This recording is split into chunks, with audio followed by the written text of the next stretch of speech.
On a national level, one of the two things are happening. One is facts are being questioned every place, and we're no longer debating issues with the basis of agreed upon facts. Things get changed around all the time, and it's so very dangerous to the future of our nation.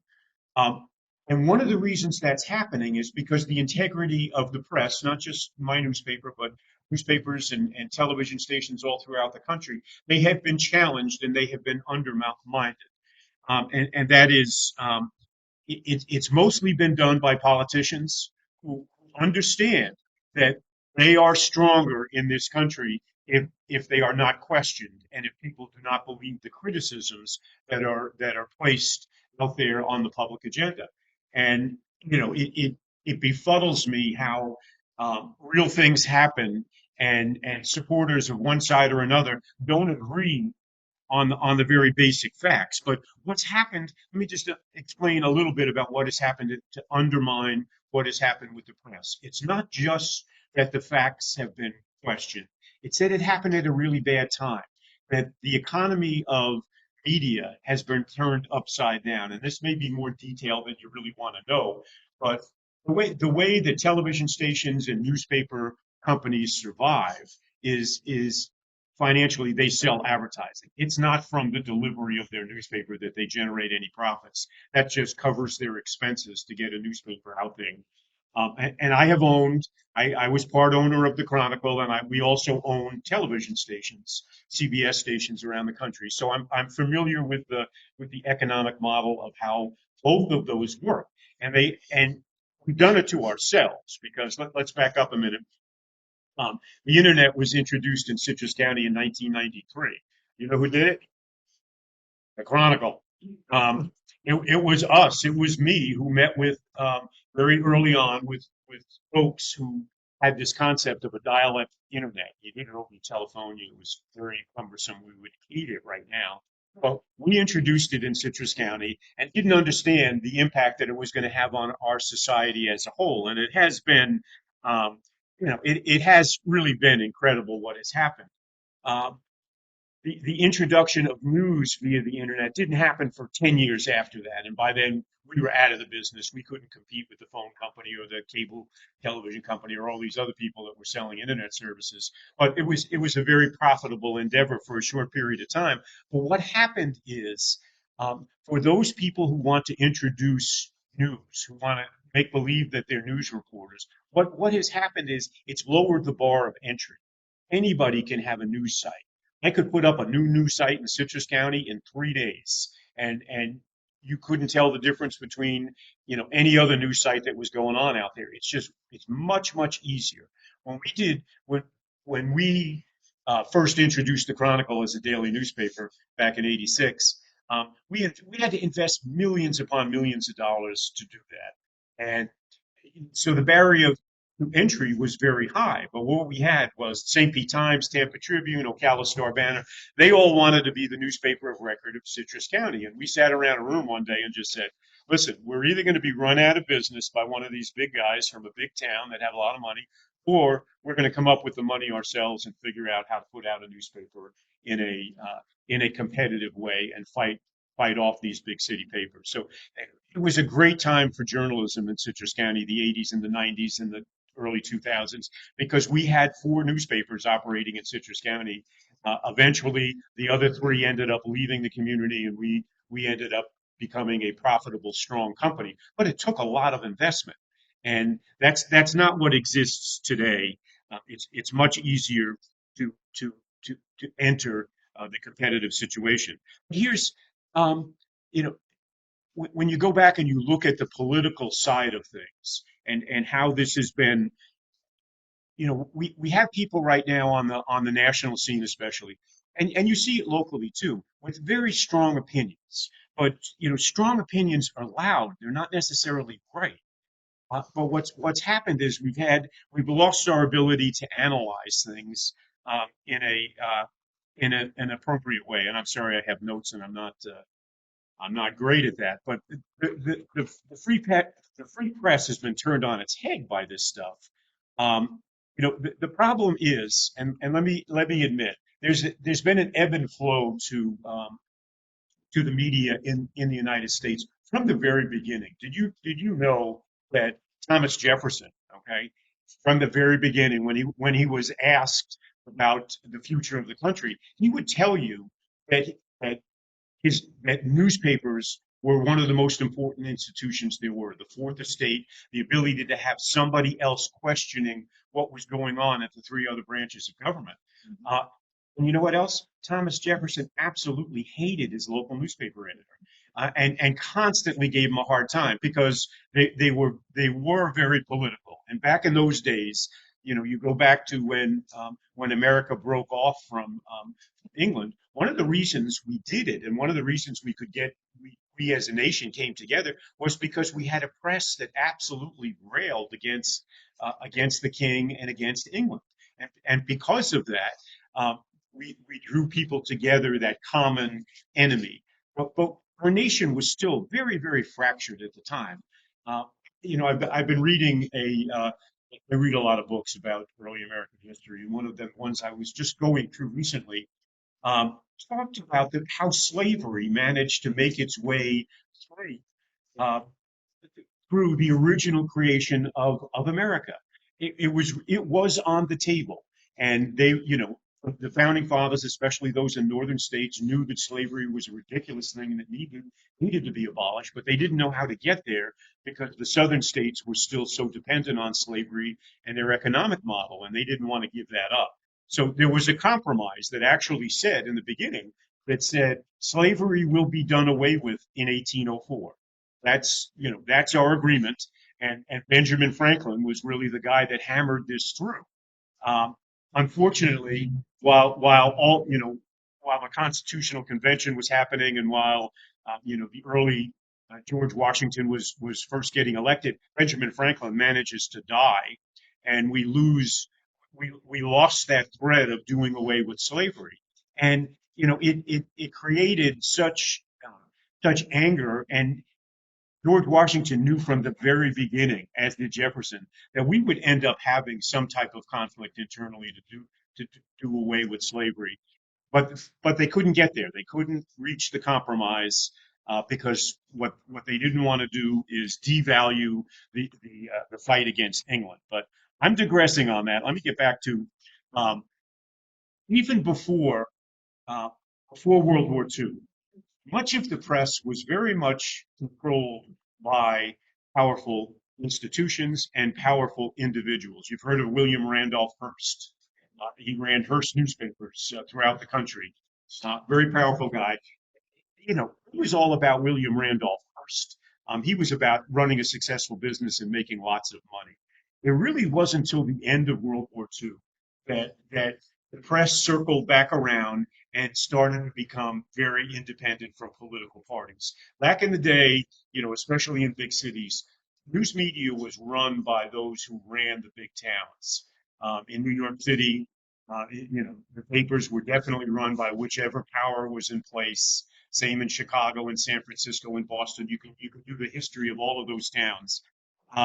It wasn't until after World War II that the press really started to understand that what people wanted, what citizens wanted, was an independent voice that would question authority. And go back to John Kennedy and his presidency. I mean, though people in the press knew at the time, I wasn't there. People in the press knew that Kennedy had lots of girlfriends, and he would bring them to the White House all the time. And there was sort of this silent agreement that we wouldn't report that information, that there was a boundary that was drawn by the press itself, that we wouldn't cross that line. That really went away in the Nixon administration when Watergate came around, and we knew that we were being uh, given incorrect information. And Washington Post was the leader, but they went to town and they brought the president to justice, and people began to understand that an independent press is what we really needed to protect this nation. And then not only on the newspaper side, but you had great papers like the Chicago Tribune, the Atlanta Journal, the St. Pete Times, Tampa Bay Times was one great paper, Miami Herald. all of these, they began to hold elected officials accountable. And that began a change in our country. Um, and that is why today what you find is you find many of the politicians claiming that the press is politically motivated in their reporting. And I haven't worked at every newspaper. I've been the president of the Florida Press Association, so I've dealt with every newspaper in the state of Florida. Um, we're not about politics. We never have been. You never ever hire an employee and ask them what their political affiliation is. It's not even part of the conversation. It does not come up. What we want from reporters and editors is we want them to go out there and and tell a story based on the facts. So sometimes you absolutely hate where the facts lead you. It's no fun, but that's what we've got to do. I tell you a quick story. Um, I came to Citrus County in the 1970s. We had a guy named B.R. Quinn was our sheriff. Does anyone remember B.R. Quinn? You go back that far? That's good. B.R. was a wonderful guy in a very small, Citrus County had 30,000 people in it at the time. Today we're 160,000 people, so do the math. It's a much bigger place. Sheriff's Department had 3 employees, the sheriff and a deputy on each side of the county. That was it. But I had a call one night, and 19, I think it's 1979. I have a call. And I live in Floral City. It's B.R. Quinn. It's 3 o'clock in the stinking morning, and B.R. says, "I need you to come to the jail." I'm like, "Oh, B.R., I don't want to come to the jail. Can it not wait till the morning?" "No, it can't. Come to the jail right now." So I drive to Inverness, 3 o'clock in the morning. I see BR. He walks me through the jail, and he takes me to a jail cell, and he says, "A convicted murderer was in this jail cell tonight, and he escaped, and it's my fault." I'm like, "Huh?" And he explained the story, and it's hysterical, but it's what a small town is about.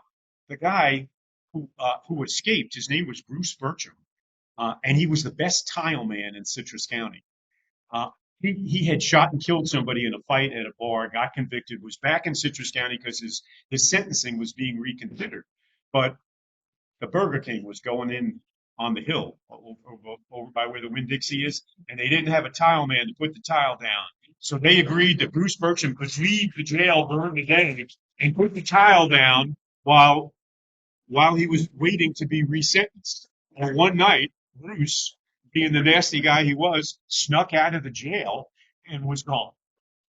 BR called me up and told me this story. I liked BR Quinn. He was the cook at my wedding. Okay, we were friends. I wrote that story anyway. And the issue was that was just a couple of months before he faced this guy named Charlie Dean in the general election. And because of that story, that was the issue in the whole campaign. And Charlie Dean beat him in that contest. No one would have ever known that Bruce Bertram escaped from the county jail because BR left the jail door open, unless BR brought me down there at 3 o'clock in the morning to tell me that story. And the point behind it is that in the old days, we had this thing called integrity, that people stood up and said the right thing at the right time. BR was one of those guys. He wasn't your politicians of today. He was a guy that admitted it, and it cost him. After 28 years, he got thrown out of office as the sheriff of Citrus County. So, you know, hard for a newspaper guy to write a story that it's going to hurt somebody that you appreciate, but that's what you do. You all probably saw, and I know Sandy did, that we had an arrest the other day in Citrus County of a young man who happened to be the son of the school superintendent in the community on a drug charge, and it's a miserable thing. The young man's addicted to drugs. He's already served time in the state prison. You don't want to see that happen, um, but the new editor of the paper called me up the night before last and just said, "Oh my gosh, what should I do with this story?" And I said, "You run the story. That's what we do with these stories. And we hate that it happens. You might like what Sam has done. She's retiring. It's the end of her career. You hate to see this thing hang over her head right as she retires, but that's life. And we report life. We report facts. I will admit that 25 years ago, my son got arrested for doing a really dopey thing as a high school student at Citrus High School. Guess where that story showed up? That was on the front page of the newspaper. My wife didn't talk to me for an extended period of time. But again, that's that is one of the things that that that you do have to put up with. Um, just you think about what's happening today, and not many of us are old enough to remember this, but if you go back to the 1950s in America, we did have a time when we were questioning what facts were. We had the Red Scare happen, and we were all afraid that communists were going to take over our government and life would be different than we've ever known it. And Joe McCarthy was a senator who kind of led the charge on it. And early in my career, I got to talk to people who covered this story. The press knew he wasn't telling the truth. They tried to tell those stories, but there was enough manipulation and enough fear that was created by political leaders that people began to believe things that weren't factual. And that's the greatest challenge I think that we have as a nation is that we got to make our decisions based on facts. I can totally disagree with you on what the solution might be for solving the problem. That's okay. But when you can't agree on what the basic facts are, then we're really in trouble. And you go back, I'm sorry, bringing up the election, we don't want to talk about it, but we've got another one coming up. And, we still have a segment of the country that believes the last election was stolen. That is just absolutely inaccurate. It did not happen. There is nothing to prove that, but we still have 30 to 40% of the people that believe that that is what happened. Now, I don't know if you've had your supervisor of elections, Mo, come up and talk to you at all. That's a dangerous job now. It's about as dangerous as being a sheriff's deputy. Um, is working in the elections office because people, again, a certain segment believes the nonsense that these people somehow manipulated. They're good citizens who do good things. Many of them volunteer to go down there and work. Not manipulating any election. They're standing by the election uh, and the process that we've used to elect officials for all of these years. I'm not going to tell you it's perfect, nor make believe, but I will tell you we have the best system in the world. So we should be so proud of what we have. Um, I having lived and worked in Citrus County for so long, I can I managed to get involved in a lot of other communities. We had the Chronicle here in Citrus County, but somehow, for some strange reason, I thought I was a know-it-all and I could start buying other newspapers in Florida and making them like the Chronicle. So I ended up buying 9 more newspapers in Florida from here all the way to the Georgia line. And I got to know each one of their communities because of that. I would hire people to run the papers. I didn't run them, but I would go visit them all the time and meet the people and meet the elected officials. And you know what? I found time and time again that the communities were just like Citrus County. Now, I do have a prejudice. I think we're a little bit better. I think our people care a little bit more, but I still, the community-minded activity, the commitment to truth and accuracy, on the local level, it exists. On the national level is where it gets screwed up. Our small towns still do good things all the time. Our small communities, people care about each other, and there's integrity uh, there. We put that at risk by challenging this on a national level. I mean, if our nation ever stumbled and we fell away from our current form of government and went to a more autocratic rule where we look to a single individual to come up with all the solutions for us, we'd be just like everybody else. You realize, and I know you guys do, because you're such great advocates. The League of Women Voters has always been one of my favorite groups because you get deeply involved in issues that need attention on the local level. But if we ever stepped away from the form of government that we have right now, it would be catastrophic. We are the example for the world. Everybody looks up to us. And right now it's in question. Right now people are saying, is America going to make this? Or is it, let's remember, we had the Roman Empire. We had England ruling the world. We had France ruling the world. You know, there's lots of other examples of systems that have risen and fallen. What's the difference? We're a citizen-based republic. We vote for our leaders and we hold them accountable. Do we make mistakes sometimes? Yeah, we absolutely do. but then we throw them out of office and we elect new people. That's not the way that it's worked in other systems. We have a lot of other people now that, since we had our revolution and made things right in this country, lots of other people have tried to follow us. They're all looking at us right now and they're scared to death. They're scared that we're gonna stumble, and that would just mean that they would stumble afterwards, and that would be a very scary thing.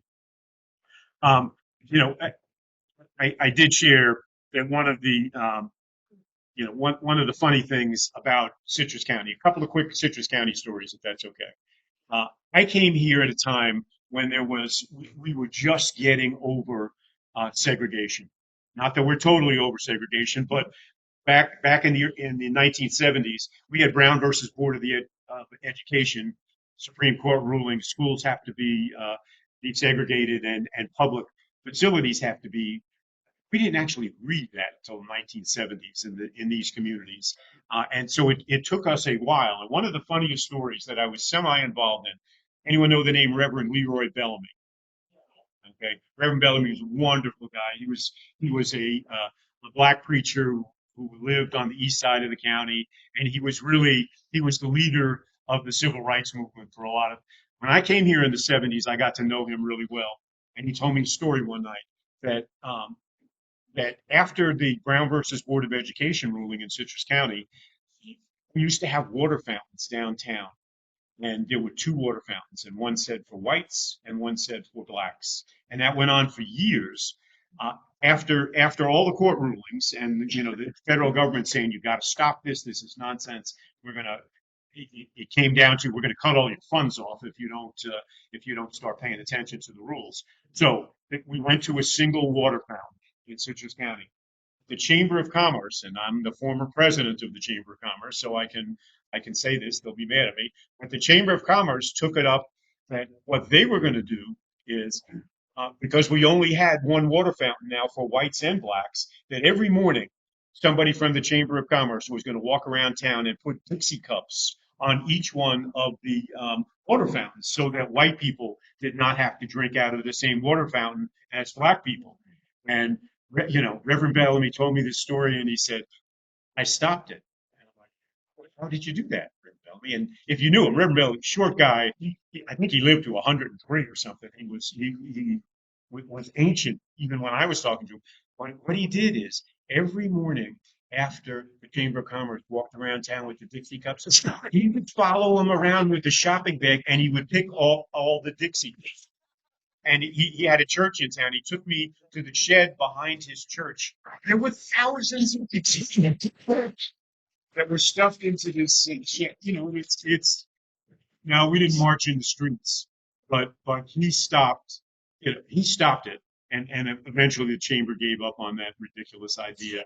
And I will share. We have certainly had our struggles, black and white, in this community, just the way that we have in every other community. And I don't exactly know why it's different, but it is a little different in Citrus County. People are much more accepting, and people are much more willing to work with each other. Another story. Before I came to work in Citrus County, I was editor of the newspaper down in Hernando County, which is not. I'm sorry, it's not as nice as Citrus County. And I was only there for about a month as the editor, and they invited me to the country club. And they said, Miss Mulligan, we're having a big event Saturday night. We'd like you to come and be introduced. I'm like, okay, I really don't. I had two little kids at the time. I didn't want to go, but I went. That's the job of the editor. You go and do it. You work almost every night of the week. So I get to the country club in Brooksville, and I walk to the front door, and I'm checking in, and they look at me and they say, "Oh, wait a minute, Mr. Mulligan, were you born in this town?" And I'm like, "No." And they said, "Well, you can't come in here." And I'm like, "You invited me here. I don't want to be here anyway." But they sent me home. They sent me packing, and said I couldn't come in and talk to the group because I wasn't born in their community. So Citrus County has never had that kind of position that people not from that area or not of the right color are not invited to participate. Um, as editor of the paper and publisher of the paper, I also had great opportunity to meet some of the really nice people live and work in Citrus County. And we do have, we have phenomenal folks that do extraordinary things. And please let me know when I get close to time there. One of the things I was fortunate to be able to do was work with a woman named Jewel Lamb, who runs Crystal Chevy or used to run Crystal Chevy, to start the YMCA in the community. And I spent, for a 2-year period, I spent every waking moment raising money for to build this YMCA in Lecanto. And we raised, by the time we were done, $8.3 million, largest the largest successful fundraising project ever in our community, to build this thing. And the people that you got to meet along the way was so wonderful. One of them, just to share, Diane Damron, is a woman in Crystal River. She grew up here, went to high school here, and her and her husband started a thing. They started a used auto part lot, okay, on 486, very close to where the YMCA is now. And it was just this teeny little thing. It was a junkyard, is what it was. And it was so junky that Diane told me this story when she was young, that she they lived in a single wide mobile home, okay, and they ran this junkyard. And she woke up one morning and she went out front, and the front fender of her car was gone. The car is there, the fender is gone. She goes back into her husband. Where is my, and she said, well, someone came in yesterday to the shop and they needed a fender. So he took it off her car and sold it. Fast forward, um, it's called LKQ now. It became the largest auto repair junkyard in the nation. It's traded on the stock exchange. Okay, this is youth. Now they sold it a couple of years ago and made a gazillion dollars. But Diane came to me one day as we were raising money for the YMCA, and she says she had a tragedy at her office. Her secretary had her child die in their backyard pool, drowned in the pool, and it's just so sad. Um, but she came to me and said the problem is that there's no swimming lessons, there's no community swim programs that go on here. So Diane said to me, I will give you $1 million, but here's the deal: you teach every second grader in Citrus County how to swim. So we did. We took our $1 million and built a really cool pool in the back of the YMCA. And now, if you go down there any school day of the year, you will see school buses lined up filled with second graders. Wow, great. Yeah.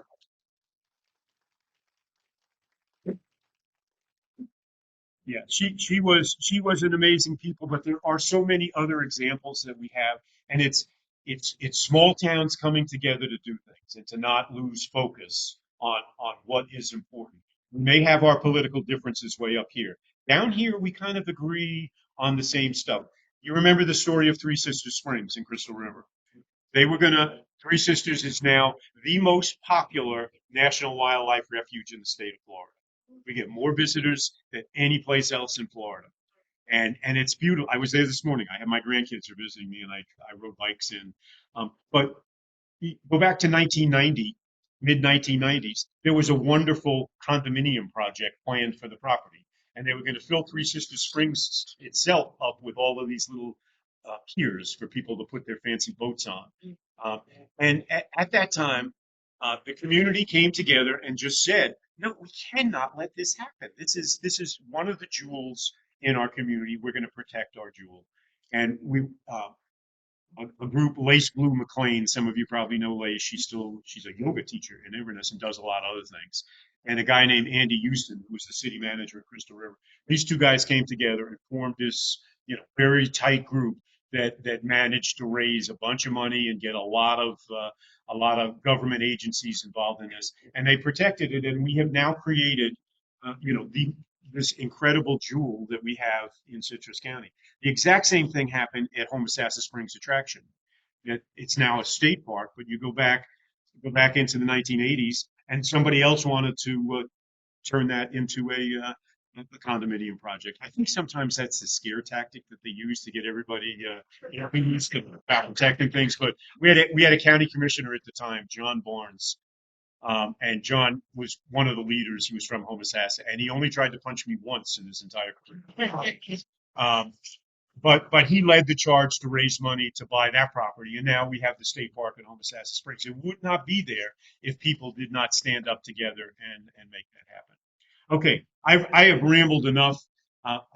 Let me open it for questions here for the next couple of minutes because we only have a few minutes to go, and I'd love to I answer. just, there was a time when news sources had to vet information, and that went away with one of the regulations that expired. And forgive me for not remembering the agency that was in control of it, but.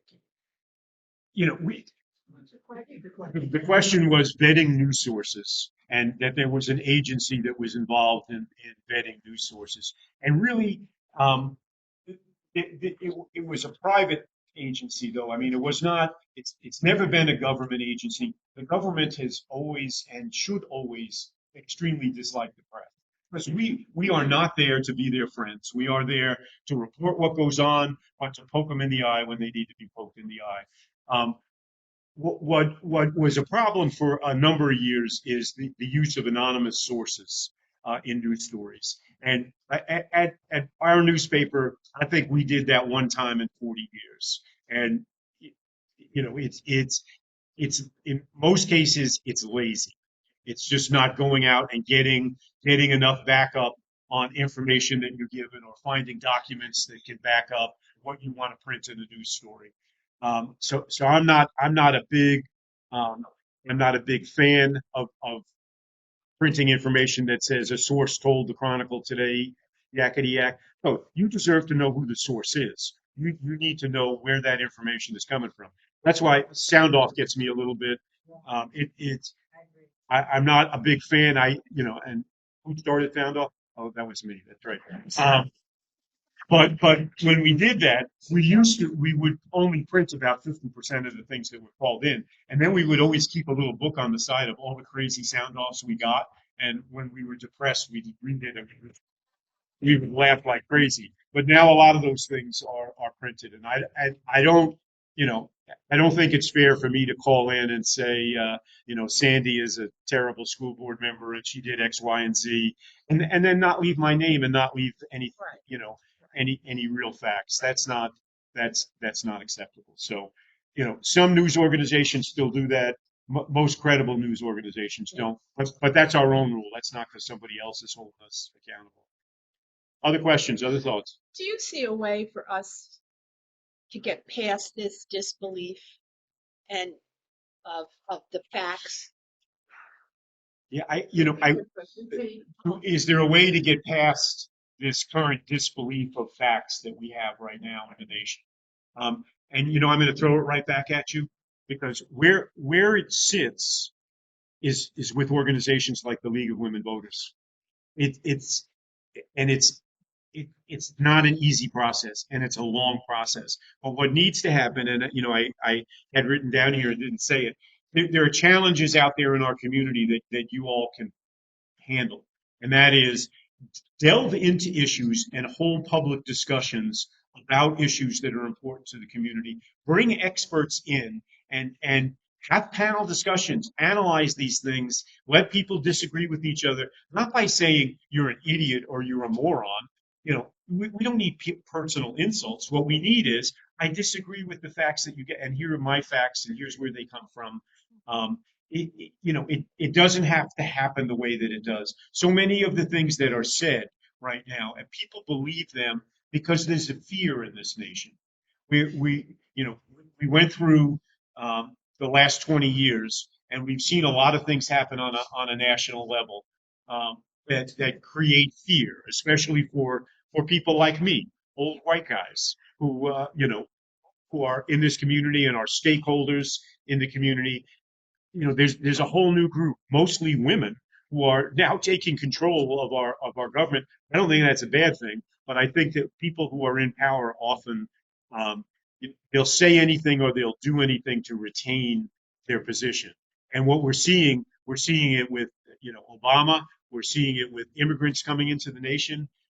I don't know about you, but I'm an immigrant. Uh, I think most of us are. Yep. We can. I only go back one generation. Uh, we're who are we afraid of?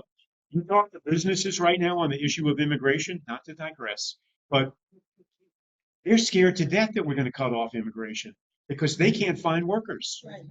One of the reasons that the Chronicle announced, a week ago that they're not going to deliver the newspaper anymore is they can't hire carriers. We can't hire school bus drivers. We can't get people who will work at the lower levels anymore because there's too many jobs out there. Right. Is that a permanent thing? I don't know. But if I was down in Haines City the other day at a kids soccer game and came upon a strawberry field, and I pulled my car off on the side of the road, went up to the stand, and I'm like, there were 100 migrants in the strawberry field picking the strawberries. And so I stopped and talked to the farmer, and he just said to me, the hell else is going to pick the strawberries? I mean, what am I going to do? These strawberries will rot in the field if I don't have workers available to do this. So what happens to the price of strawberries if you don't get them picked? That goes up. Is this what we want? There's a ramification of some of the crazy stuff that we do that we don't totally think through. And I think that what has to happen, it's difficult if you have a Trump or a Biden stand up and say these are the facts because it's too divisive. We have to have people at the community level stand up and say here are the issues and here are the facts, and let's try to debate them on the basis of reality. I have a daughter who is so proud of her. Went to Floral City Elementary School and got her PhD from Harvard. Uh, but she's an anthropologist, and she now travels the world. She writes books, and she's in England right now teaching at some university over there. But she talks to me all the time and says we now have people questioning the archaeological and anthropology findings that have been concluded by senators. People are just making stuff up and putting it up. And she's like, what am I supposed to do? I spent 3 years doing research to write a book. And somebody comes in and, has some half-baked idea and we put it online and people believe that over 3 years of research and all of the finding. That's what's going wrong is that we're not taking a step back to answer the question, are the sources viable? And that's what newspapers do. That's what television stations do. That's what the League of Women Voters could do. I challenge you to look at that. Look at some of the things that we have going on in our community, and how do we work and make them better. You know, what about the mental health crisis we're going through right now? I'm sorry, the politicians keep yakking their lips. We're going to do this. We're going to do that. They're not doing squat. We have the drug abuse issues we have. You may not see it. I don't see it all that often in my lifestyle, in the people I come in contact with. But we have a whole subset of this community that is still abusing drugs, and it's destroying lives. And also we're arresting people sometimes, and we put them in jail. There's got to be another answer. Because it's the same thing over and over again. We got housing issues. You saw what's been done with homeless people. Let's pass a law that it's illegal to be homeless. There's a great idea. Where are these people supposed to go? They have, many of them do have mental health issues, I'll admit, but many of them are facing, they had a lot of bad luck, and all of a sudden they're, what? I had just a homeless story. Pat Simon, anyone know a guy named Pat Simon? I know you do. He was principal at a number of different schools, Crystal River High School for one, but he's just a volunteer in the community now, out doing good stuff. And he came to me at the paper and he said, Gerry, you got to trust me. I got this lady that I found. She was living under a bridge in Marion County. And she just had bad luck. Bad things happened to her. She didn't have the skills to figure out how to get her life back in order. So she's living under the bridge. He put her up with the little homeless place in Beverly Hills, but he asked me to hire her. And I brought her in and I made her the front desk person at the Chronicle. And she turned out to be wonderful. All she needed was some structure and somebody setting some rules for her. All my employees got together when we got her out of the homeless shelter, got her in an apartment. Everybody brought in their spare furniture, filled up her house. Yeah. But she's now successful. She's now got a good job. It's not with the newspaper anymore, but she's moved on. She's doing great things. One more question. So you're saying, one of the advantages of joining the League of Women Voters is they have lunch and learns at certain intervals on Fridays at 1. And a while back, they had that very issue of fact checking. And it was a whole hour of explaining to us how to do that. And they mentioned different websites that you can look up on the internet. Very good. That you can go to. And that's so that is one of the advantages, is the educational aspect. Yeah, and there are a lot of credible organizations out there that do that kind of thing, and you can access them very easily online. Okay, with that, I've taken up too much time. Thank you for having me today. It was